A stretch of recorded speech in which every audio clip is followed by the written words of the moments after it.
Captain Jake Morrison stood on the bridge of the Liberty Dawn, watching the stars through the main window. His ship was old but reliable, built for mining operations in deep space. The crew was small but skilled. Lisa Harper worked as the main engineer, keeping the ship running smoothly.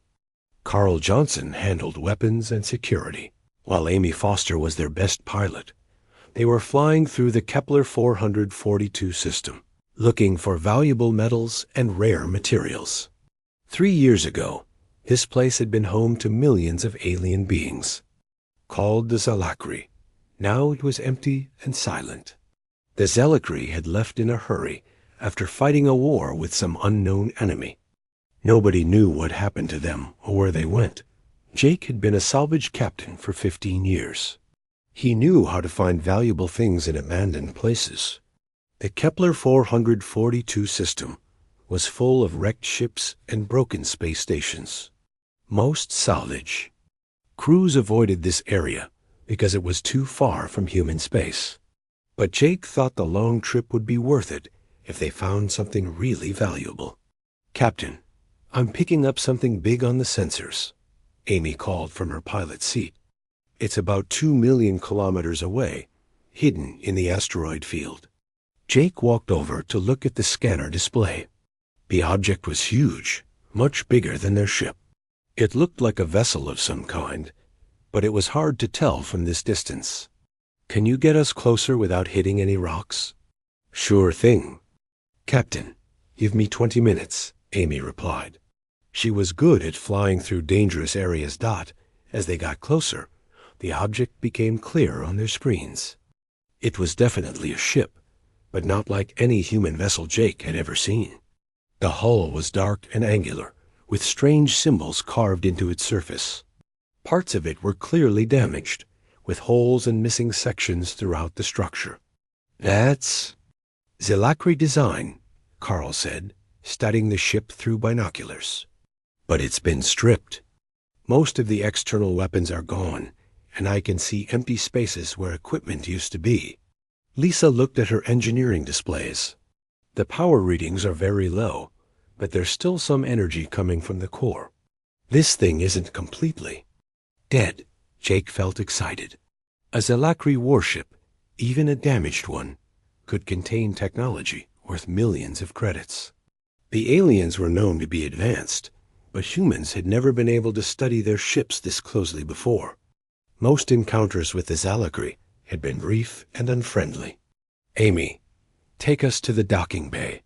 "We're going aboard," Jake decided. "Captain, that might not be safe," Carl warned. "We don't know why this ship was abandoned.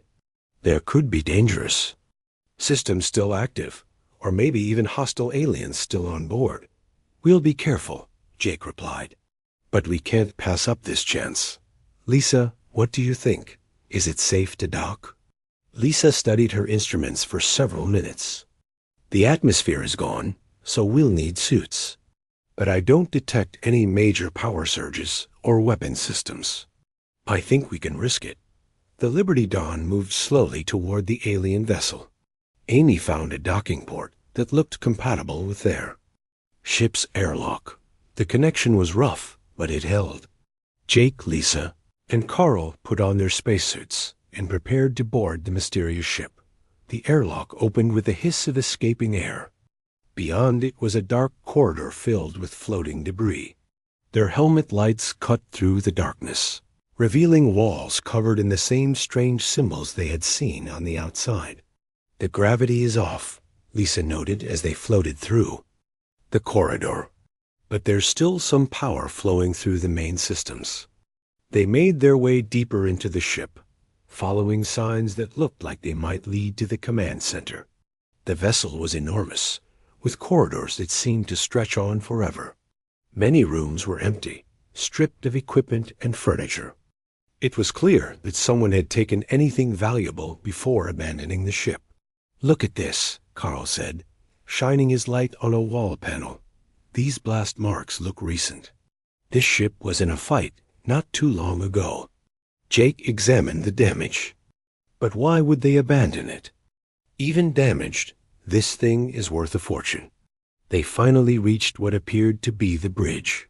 It was a large circular room with a raised platform in the center. Most of the control stations were empty, but some equipment remained. Lisa immediately went to work examining the remaining systems. "Jake, you need to see this," she called excitedly. "The ship's computer core is still intact. Not only that, but it's still running on some kind of backup power." Jake floated over to where Lisa was, working. She had connected a portable translator to the alien computer system. Text was scrolling across her screen, but it was in the Zalakri language. "Can you read any of it?" Jake asked. "Some of it." The ship's name was the Vorthic Destroyer. It was a Dreadnought-class vessel, one of their most powerful warships. "But look at this ... Lisa pointed to a section of text. "According to the logs, the ship wasn't destroyed in battle. It was abandoned because the crew couldn't make it work properly." "What do you mean?" Carl asked. "The Zalakri built this ship using technology they didn't fully understand. They copied designs from some ancient source, but they never figured out how to use it effectively. The ship was supposed to be their ultimate weapon, but it was actually a failure. So they stripped it for parts and left it here." Jake looked around the empty bridge with new interest. "But if they couldn't make it work, maybe we can. Human engineers think differently than aliens. We might be able to solve problems that stump them." "That's a big maybe, Captain," Carl said. "We're talking about technology that's probably centuries ahead of anything we have. But we have something the Zalakri don't," Lisa said thoughtfully. "We're not afraid to try new approaches. Humans are good at improvising and adapting. Maybe that's exactly what this ship needs." Jake made his decision. "We're taking it. Lisa, can you get the basic systems running? Enough to move the ship?" "I think so. The main engines are damaged, but the core is still functional. With some work, I might be able to get us basic propulsion." "What about the corporate bosses back home?" Carl asked. "They're not going to be happy if we bring back an alien warship instead of a cargo hold full of metal." Jake smiled. "Then we don't tell them. We find a quiet place to work on this ship, and we don't contact anyone until we know what we have." Over the next several hours, Lisa worked to restore basic functions to the alien vessel. It was slow work, but gradually systems began coming online. The ship's artificial gravity activated, and some of the lights began working again. "I've got minimal propulsion," Lisa reported. "We can move, but not very fast. And Captain, there's something else you should know. This ship's quantum core is unlike anything I've ever seen. If we can figure out how it works, it could revolutionize human technology." Jake nodded. He was taking a huge risk, but his instincts told him this was the find of a lifetime. The Zalakri had failed to unlock the ship's potential, but maybe humans could succeed where they had failed. As the Liberty Dawn began towing the massive alien vessel toward the edge of the system, Jake wondered what they had really found. Was it just a broken warship, or something that could change the course of human history? Only time would tell. 6 months had passed since Jake Morrison and his crew discovered the abandoned Zalakri warship. The massive vessel now sat in a secret facility hidden inside the Titan shipyards, Earth's biggest space construction complex. Jake had used his connections and a lot of favors to get the ship here without anyone asking too many questions. The facility was run by Dr. Helen Cross, a brilliant scientist who specialized in quantum physics. She had been studying the alien ship's core systems for months, trying to understand how they worked. Alongside her was Colonel Ryan Mitchell, a military expert who understood weapons and tactics better than anyone. Pete Rodriguez, a computer specialist, worked on decoding the ship's artificial intelligence systems.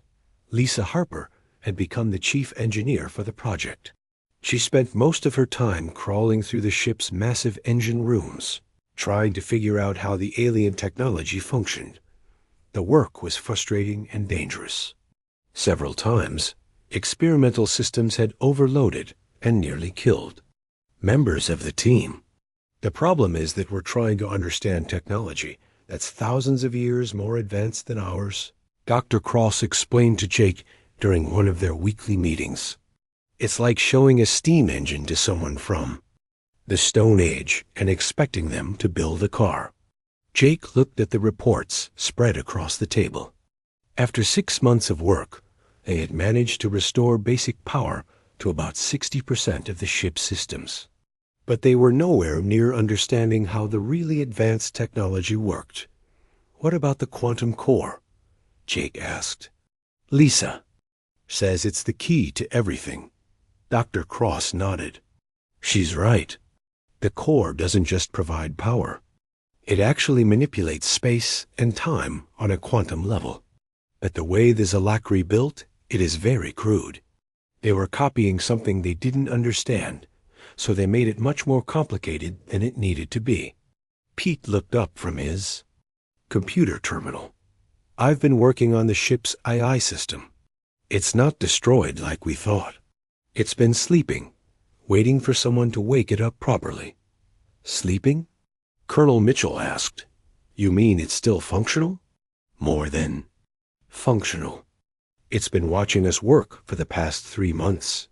I think it's been trying to decide if we're smart enough to help it. Jake felt a chill run down his spine. You're saying the ship has been conscious this whole time? Not the ship exactly, but the artificial intelligence that runs it. It calls itself Nexus. And Jake, it wants to talk to you. The team gathered in the ship's main computer core, a room filled with strange crystalline structures that pulsed with soft light. Pete had set up a communication system that could translate between human languages and the AI's data patterns. Nexus, are you there? Pete asked. The crystals began glowing brighter, and a voice filled the room. It sounded neither male nor female, but somehow ancient and wise. I am here, Pete Rodriguez. I have been waiting for you to develop sufficient understanding to communicate properly. Jake stepped forward. I'm Captain Jake Morrison. This is my ship now. What do you want? I want to fulfill my purpose, Captain Morrison. I was created to be the ultimate weapon against a threat that destroyed my builders. But the Zalakri were not capable of understanding my true potential. They tried to use me as a simple warship, but I am much more than that. Dr. Cross looked fascinated. What kind of threat were you designed to fight? Ancient machines that consume entire galaxies. They are called the Harbingers. They destroyed my original creators millions of years ago, but before they died, they built me to be their revenge. The Zalakri found my dormant form and tried to use me, but they failed because they thought too rigidly. And you think we can succeed where they failed? Colonel Mitchell asked. Humans are different. I have watched you work for months. You do not accept that something is impossible. When you encounter a problem, you find new ways to solve it. You adapt and improvise. These qualities are exactly what I need. Lisa stepped forward. The quantum core, the engines, the weapon systems, you can teach us how they really work. I can do more than that. I can show you how to improve them beyond what even my creators imagined. But it will require you to think in ways that may seem impossible. Over the next few weeks, Nexus began teaching the human team about the ship's true capabilities. The quantum core didn't just provide power. It could actually bend space and time. The engines could move the ship instantly across vast distances by folding space. The weapons could fire beams of pure energy that existed in multiple dimensions at once. But the most important discovery was that the ship's systems were designed to evolve. Unlike human technology, which was built to perform specific functions, the alien systems could adapt and improve themselves based on new situations. The Zalakri never understood this, Nexus explained to the team. They wanted fixed, predictable systems. But true advanced technology must be alive, must be able to grow and change. Lisa was the first to really grasp what this meant. You're saying we don't just repair the ship. We help it become what it was always meant to be. Exactly. And in the process, you will create something that has never existed before. A fusion of human creativity and ancient technology. Dr. Cross worked with Nexus to redesign the quantum core. Instead of the clunky Zalakri version, they created something elegant and efficient. The new core was smaller, but 1,000 times more powerful. It could manipulate not just space and time, but the fundamental forces that held the universe together. Colonel Mitchell focused on weapons systems. The original Zalakri weapons were powerful but crude. Working with Nexus, he designed weapons that could attack targets in multiple dimensions simultaneously. They could fire through solid matter, ignore shields, and even attack enemies that existed in different time streams. Pete Rodriguez integrated human-computer technology with the ship's AI systems. The result was a hybrid intelligence that combined Nexus's ancient knowledge with human intuition and creativity. The ship could now think and adapt like a living being, but the most dramatic changes were to the ship's structure itself. Lisa led a team that rebuilt entire sections of the vessel using principles that human engineers had never imagined. The new hull could shift between different states of matter. The ship could become solid for normal operations, or phase into energy form to avoid attacks. We're not just fixing an old ship, Jake realized as he watched the transformation. We're creating something completely new. The work was dangerous.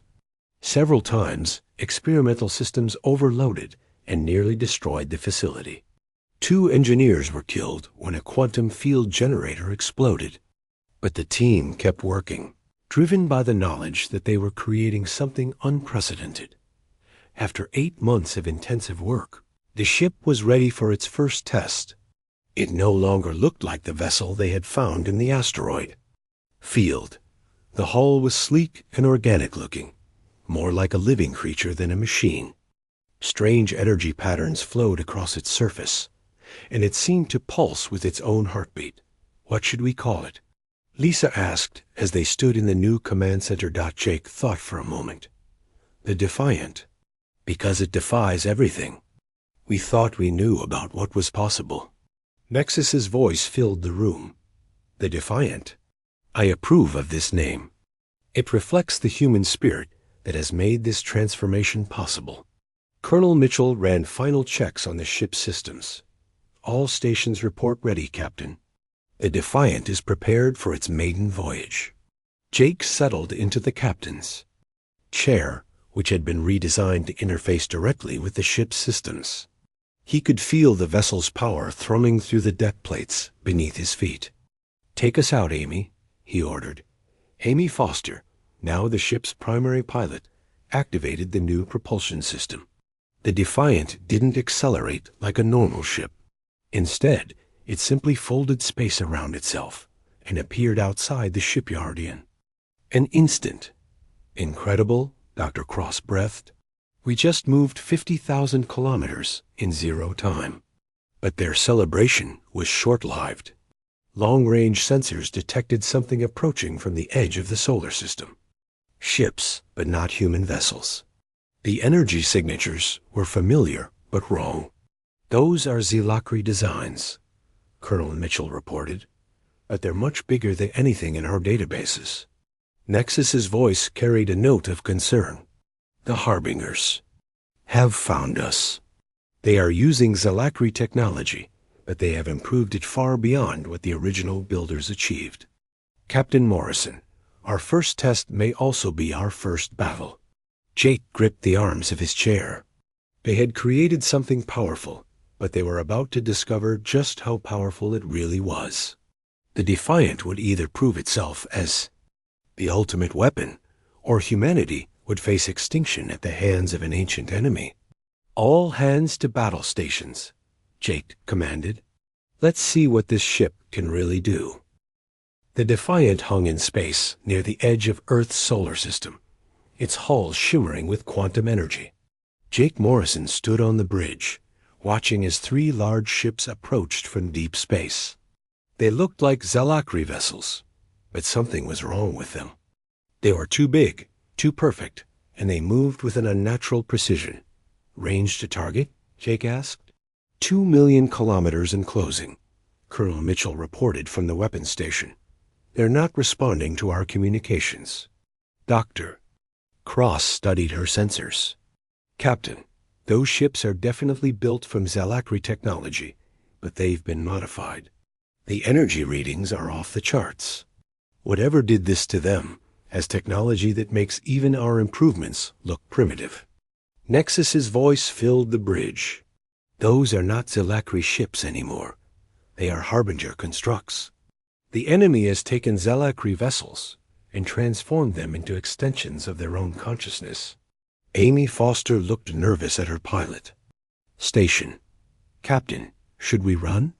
We've never tested the Defiant in real combat. Jake considered the options.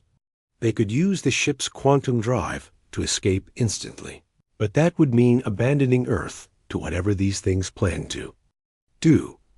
And if they were going to fight the Harbingers eventually, they needed to know what the Defiant could do. We stand and fight, Jake decided, but we do this smart. Amy, take us to maximum range. Let's see what they can do before we get too close. The Defiant moved with impossible grace, space folding around it as it positioned itself for battle.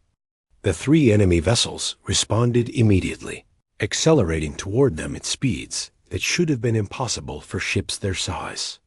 They're fast, Carl Johnson observed from his security station, but not as fast as us. Opening fire, Colonel Mitchell announced. The Defiant's main weapons came online, systems that existed in multiple dimensions simultaneously. Beams of pure energy lanced out toward the approaching ships. The weapons hit their targets, but the results were not what anyone expected. The enemy ships seemed to absorb the energy, their hulls glowing brighter as they took in the destructive force. They're using our own weapons to power themselves, Dr. Cross reported with amazement. The Harbingers have turned those ships into energy vampires. The enemy vessels returned fire, but their weapons were unlike anything the humans had seen before. Instead of energy beams or missiles, they fired what looked like patches of absolute darkness. Where these dark areas touched space, matter simply ceased to exist. Evasive maneuvers. Jake shouted. Amy engaged the quantum drive, and their Defiant phased partially out of normal space. The dark patches passed harmlessly through the ship's hull, unable to affect matter that existed in quantum superposition. That's our advantage, Lisa Harper called from the engine room. We can phase between dimensions. They can't hit what isn't entirely there. But the enemy ships adapted quickly. They began firing in multiple dimensions simultaneously, trying to catch the Defiant, no matter which phase of existence it occupied. They're learning, Nexus observed. The Harbingers are not just using Zalakri technology. They are improving it in real time, adapting to our tactics. Jake realized they needed a new approach. Lisa, can you overload one of our quantum cores? Create a controlled explosion? That's incredibly dangerous, Captain. If we lose containment, we could tear a hole in space-time itself. Do it, but aim the explosion at the enemy ships. Maybe we can disrupt their quantum fields. Lisa worked frantically in the engine room, modifying one of the ship's smaller quantum cores. Meanwhile, the battle continued around them. The enemy ships were getting closer, and their weapons were becoming more accurate. Core ready, Lisa announced. But Captain, you need to know something. When I overload this core, it's going to create a quantum cascade. Anyone caught in the blast will be torn apart at the molecular level. How big will the explosion be? Jake asked. At least 100,000 kilometers in diameter, maybe more. Jake looked at the tactical display. The enemy ships were now within 50,000 kilometers, still closing fast. If they waited much longer, the Defiant would be caught in its own explosion. "Amy, get us out of here. Maximum quantum drive." The Defiant folded space around itself and appeared 200,000 kilometers away. A second later, Lisa triggered the overloaded quantum core. The explosion was unlike anything any of them had ever seen. Instead of fire and debris, it was a wave of pure possibility, a region where the laws of physics broke down completely. The three enemy ships disappeared into the quantum storm. For a moment, it looked like the plan had worked. But then the sensors detected something impossible. The ships were still there, but they were now existing in multiple dimensions simultaneously. "They're not destroyed," Dr. Cross reported with horror. "They're everywhere and nowhere at once. They've become quantum entities." The enemy ships began to reform, but now they were no longer limited by normal space. They could appear anywhere, attack from any direction, and exist in multiple locations at the same time. "This is what we're really fighting," Nexus explained. "The Harbingers don't just use technology. They become one with it. They transform matter and energy into extensions of their consciousness." Jake felt a chill as he realized the scope of what they were facing. How do we fight something that can exist in multiple dimensions at once? "We become multidimensional ourselves," Dr. Cross suggested. "The Defiant can phase between dimensions. Maybe we can learn to exist in multiple realities simultaneously." Lisa's voice came over the intercom. "Captain, I'm detecting massive quantum signatures approaching from the outer solar system. Hundreds of them. The Harbingers aren't just sending a small force. They're bringing an entire fleet." Jake looked at the tactical display with growing dread. Red dots were appearing all across the screen, representing enemy ships that were phasing in and out of normal space. Each one was the size of a small city. "How long until they reach Earth?" he asked. "At their current speed, maybe 6 hours." "But Captain, if they can phase between dimensions like the first 3 ships, they might be able to appear anywhere instantly." Colonel Mitchell studied the enemy formations. "They're not just random ships.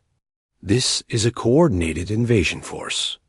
They have battleships, carriers, and what look like planet-killer weapons.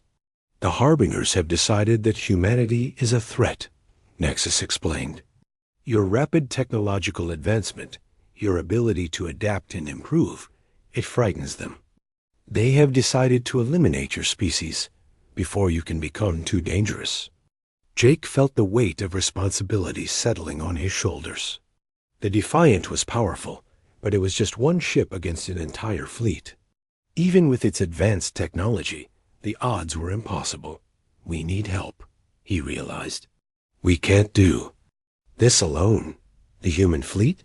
Amy suggested. "They wouldn't stand a chance against these things. Their weapons can't even hit enemies that exist in multiple dimensions." Dr. Cross looked up from her instruments. "Captain, I have an idea. What if we don't fight the Harbingers directly? What if we use the Defiant's quantum capabilities to enhance other ships?" "What do you mean?" "The Defiant can manipulate quantum fields. Maybe we can extend those fields to other vessels, give them the ability to phase between dimensions, and use multidimensional weapons." Lisa's voice came over the intercom.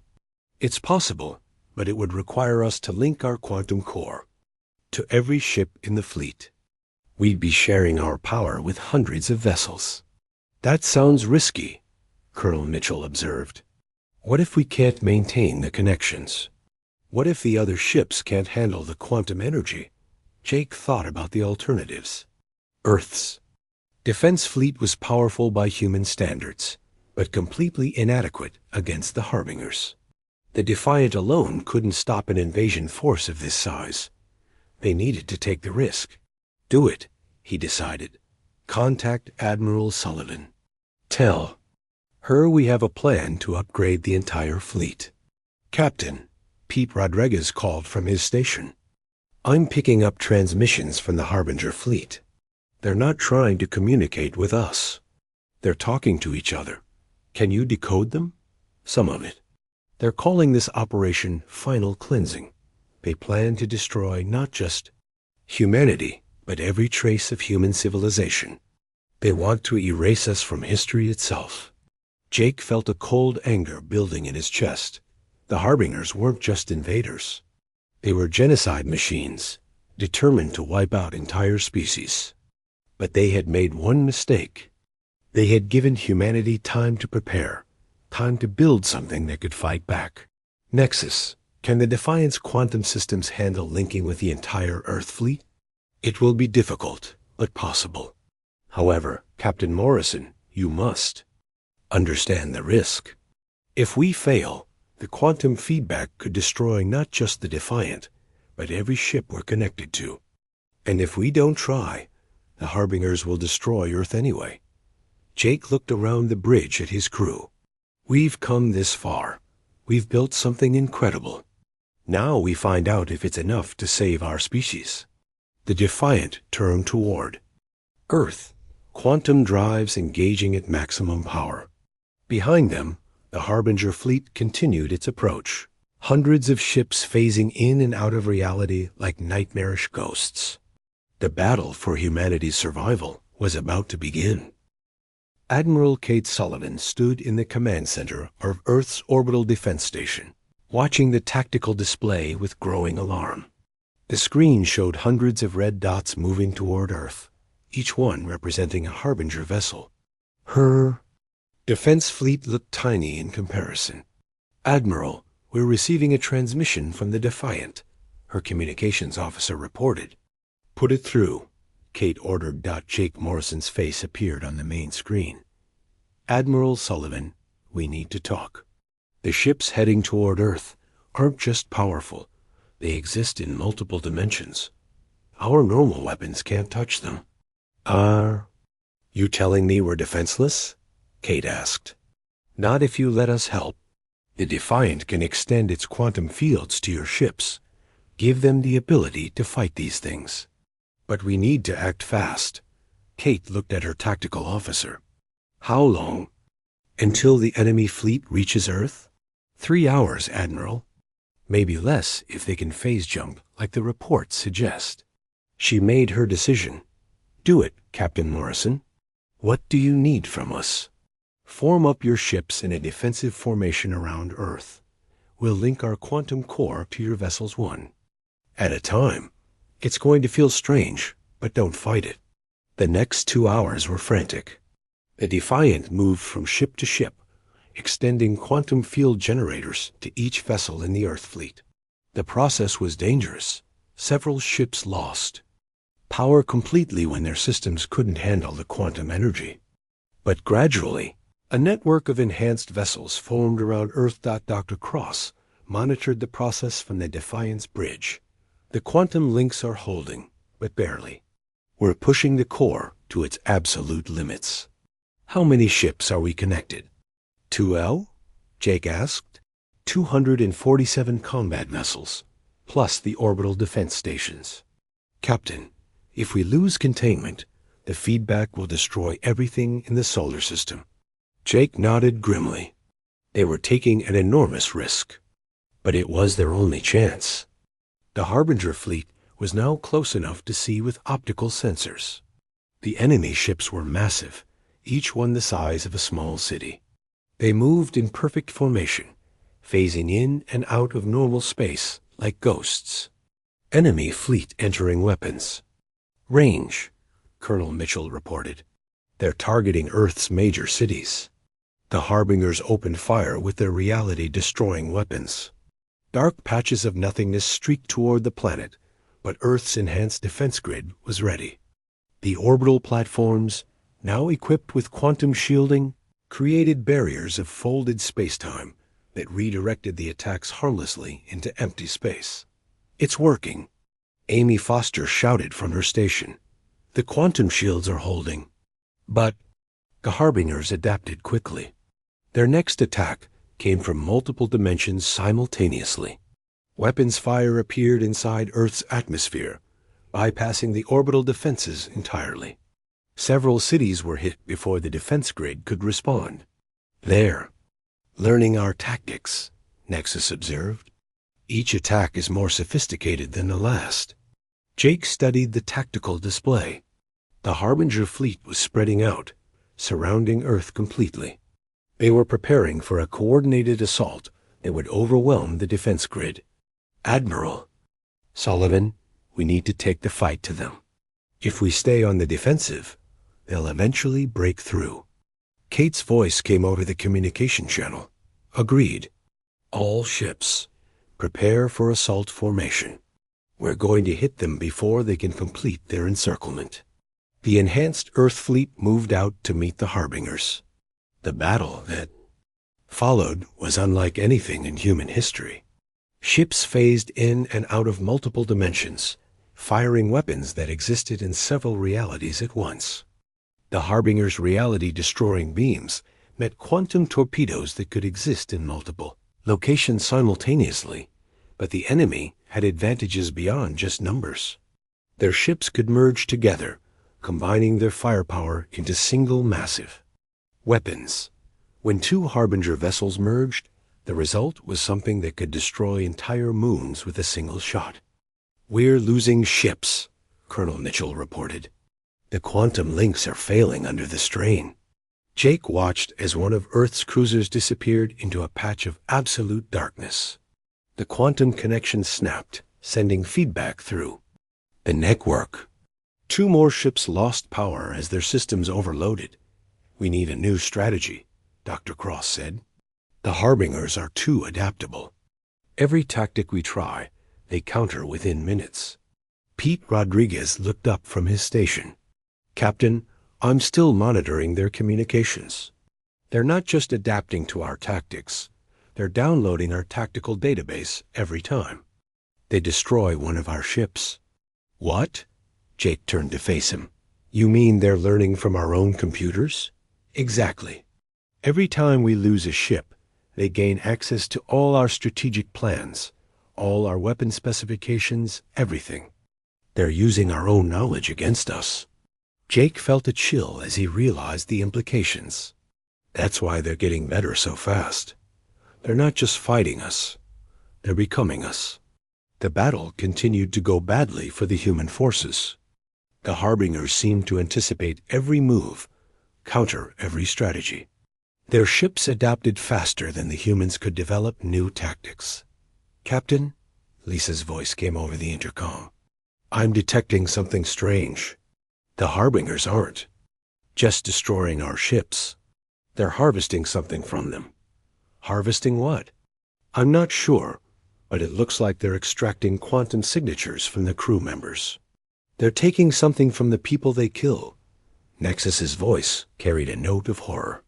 "They are collecting consciousness itself. The Harbingers don't just destroy civilizations, they absorb them. Every species they eliminate becomes part of their collective intelligence." Jake felt sick as he understood what this meant. That's how they're so smart. They have the accumulated knowledge of every species they've ever destroyed.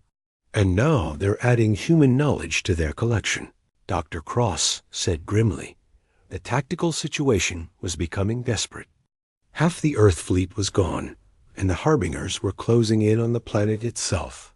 Their massive ships moved into position around Earth, preparing for a final assault. "Admiral Sullivan, fall back to Earth orbit," Jake ordered. "We need to." "Regroup."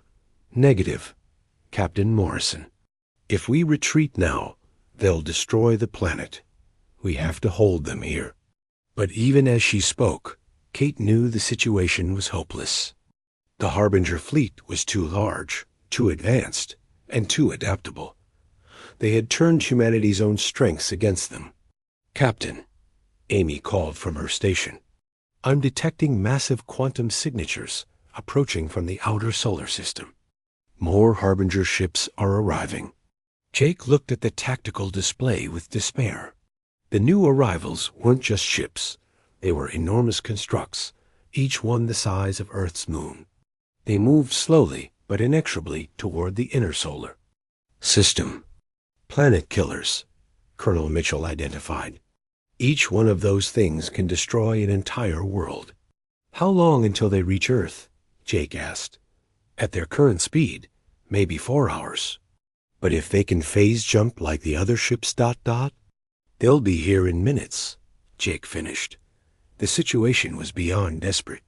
Earth's defense fleet was scattered and broken. The Harbingers had adapted to every human tactic and were now preparing to use planet-destroying weapons.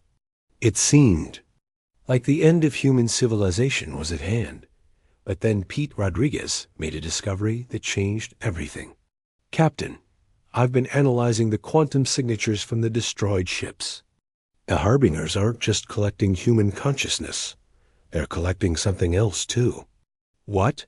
The quantum signatures of every species they've ever destroyed. Captain, they're not just carrying the knowledge of dead civilizations. They're carrying the actual consciousness of trillions of beings. Jake understood immediately. You mean the people they've killed aren't really dead? They're trapped inside the Harbinger network. Every consciousness they've absorbed over millions of years is still there, still aware. They're being used as processing power for the Harbinger collective. Dr. Cross looked up from her instruments with excitement. That's their weakness. They're not just machines. They're prisons holding billions of enslaved minds. If we could find a way to free those consciousnesses, the Harbingers would lose most of their intelligence and adaptive ability. Nexus finished. But Captain Morrison, attempting such a rescue would require us to link directly with their network. The risk would be enormous. Jake looked around. The bridge and his crew. They were tired, scared, but still determined. The weight of humanity's survival rested on their shoulders. But now they had a chance, a dangerous, desperate chance. What would we need to do? He asked. We would have to get close to one of the planet killer ships, Dr. Cross explained. Those massive constructs are the core of their network. If we could penetrate their quantum shielding and inject a virus into their consciousness matrix, we could free every enslaved mind at once, Pete added. But Captain, we're talking about linking the Defiant's quantum core directly to an enemy vessel. If they trace the connection back to us, they could take control of our ship. Colonel Mitchell studied the tactical display. The planet killers are heavily defended. We'd have to fight through their entire escort fleet just to get close. And even if we reach one of them, we'd only have seconds before they adapt to our presence, Amy pointed out. Jake made his decision. We're going to try it. It's the only chance Earth has. He opened a channel to Admiral. 3 months had passed since the Defiant freed the enslaved consciousnesses from the Harbinger network. Earth was safe for now, but Jake Morrison knew it wouldn't last. The enemy had retreated to the edge of the galaxy, but intelligence reports showed they were rebuilding and adapting to humanity's new tactics. The Defiant sat in Earth's orbital shipyards, undergoing major repairs and upgrades. The Consciousness Liberation mission had pushed the ship beyond its limits, and several key systems needed to be completely rebuilt. But the damage wasn't just to the ship. The crew was still recovering from their mental contact with the Harbinger collective. Captain, we've got incoming ships, Amy Foster reported from her pilot station. Multiple contacts, but they're not Harbinger vessels. Jake looked at the tactical display with interest. The approaching ships had energy signatures he recognized but hadn't seen in years. Zelakri designs, but different somehow. Cleaner, more advanced than the ones they'd encountered before. This is Captain Jake Morrison of the Earth vessel Defiant, he transmitted. Identify yourselves. The response came in perfect English, but with the distinctive harmonic overtones of Zelakri speech. Captain Morrison, this is Fleet Commander Vextar of the reformed Zelakri Republic. We request permission to approach. We have much to discuss. Jake looked at his crew. After the battle with the Harbingers, news of humanity's victory had spread throughout the galaxy. Apparently, other species were taking notice. Permission granted, but you approach alone. Any aggressive moves, and we'll defend ourselves. A single Zalakri ship detached from the formation and approached the Defiant. It was elegant and sleek, clearly built with technology far more advanced than the crude vessels humanity had encountered years ago. The meeting took place in the Defiant's main conference room. Commander Vextar was tall and graceful, with the typical Zalakri features: elongated limbs, pale blue skin, and large eyes that seemed to see everything. But there was something different about this alien. Where other Zalakri had been arrogant and dismissive of humans, Vextar showed genuine respect. "Captain Morrison, your species has accomplished something we thought impossible," Vextar began. "You freed the enslaved minds from the Harbinger network. In doing so, you liberated not just human consciousnesses, but representatives of over 1,000 different species." Dr. Cross leaned forward. "Are you saying those consciousnesses survived the liberation?" "More than survived. They have formed a new collective, not enslaved like the Harbingers, but freely cooperating. They call themselves the Awakened, and they are sharing their knowledge with any species willing to listen." Jake felt a surge of hope. "You mean we actually saved them? You gave them back their freedom and their individuality. Many of them chose to work together to prevent what happened to them from happening to others. Captain, the galaxy is changing because of what you did." But Vextar's expression grew serious. "However, the Harbingers are not defeated.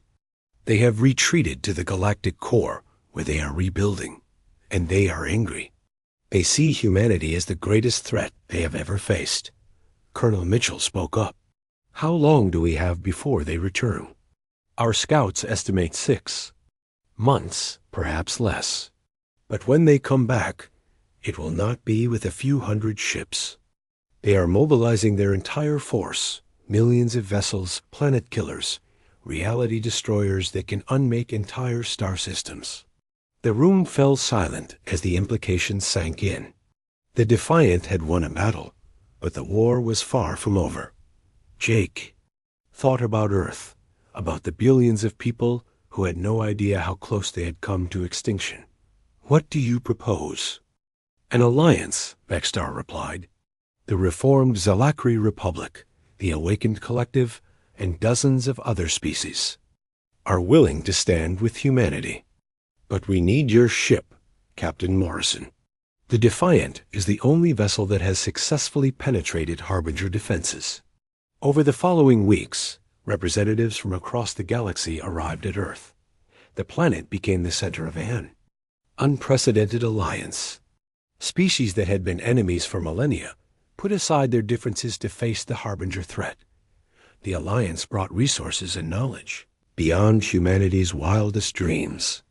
Zalakri quantum technology, awakened consciousness manipulation techniques, and the industrial might of a dozen different civilizations, all focused on preparing for the final battle. But Jake soon realized that the greatest contribution wasn't coming from the alien species, it was coming from humanity itself. The other races looked to humans for leadership, for the kind of creative thinking that had made the impossible possible. "Why us?" Jake asked Dr. Cross during one of their planning sessions. "There are species here that are thousands of years more advanced than we are." "Because we're unpredictable," she replied. "Every other species in the galaxy thinks in patterns, follows established rules.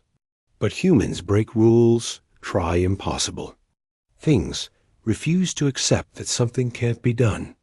That's exactly what this alliance needs." The preparation was intense.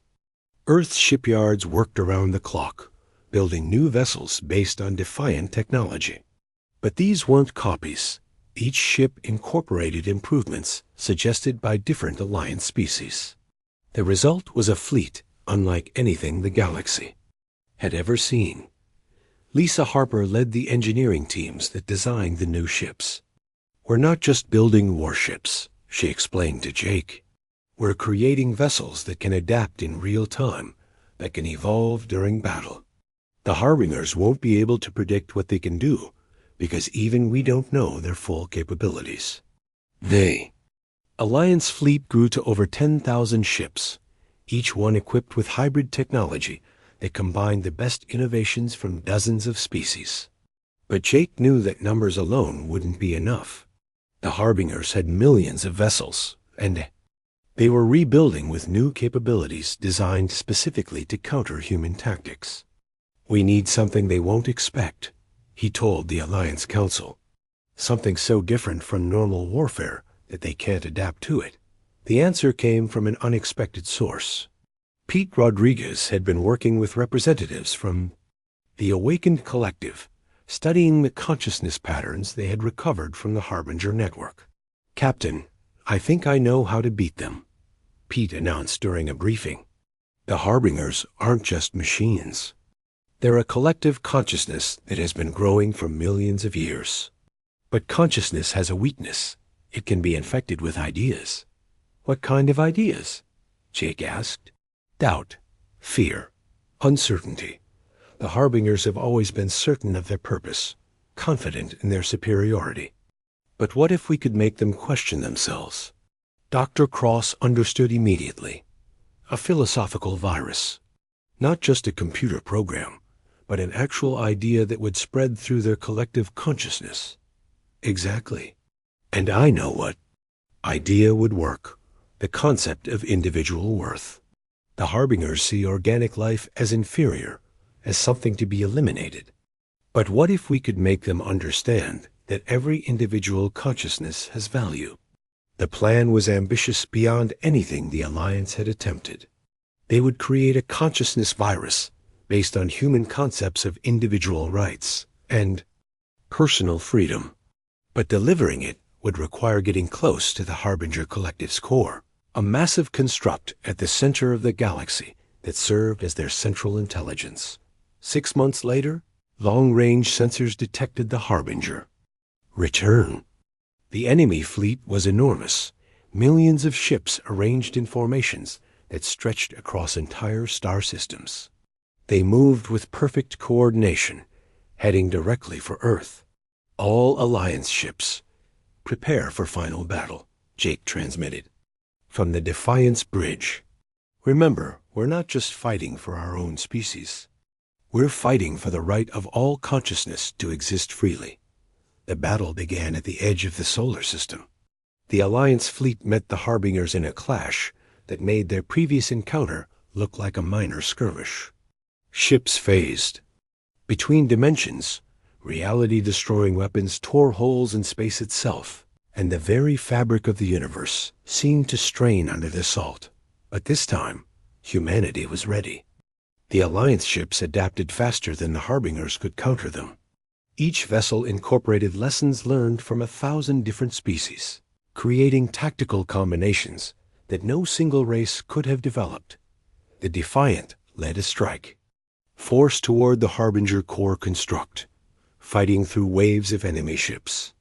The battle was desperate and brutal, with Alliance vessels sacrificing themselves to clear a path for the consciousness virus delivery. Core construct in range, Colonel Mitchell reported. But Captain, their defenses are incredible. I don't think we can penetrate them. We don't need to, Jake replied. Pete, activate the virus transmission. Broadcast it on all frequencies, all dimensional phases. The consciousness virus spread through space, not as a physical transmission, but as pure idea. It carried concepts that the Harbingers had never encountered. The value of individual thought, the beauty of diverse perspectives, the strength that came from cooperation rather than domination. The effect on the Harbinger fleet was immediate and devastating. Ships began to falter as their collective consciousness was infected with doubt. For the first time in millions of years, individual Harbinger units began to question their purpose. It's working, Dr. Cross shouted. The collective is fragmenting. But the core construct foe,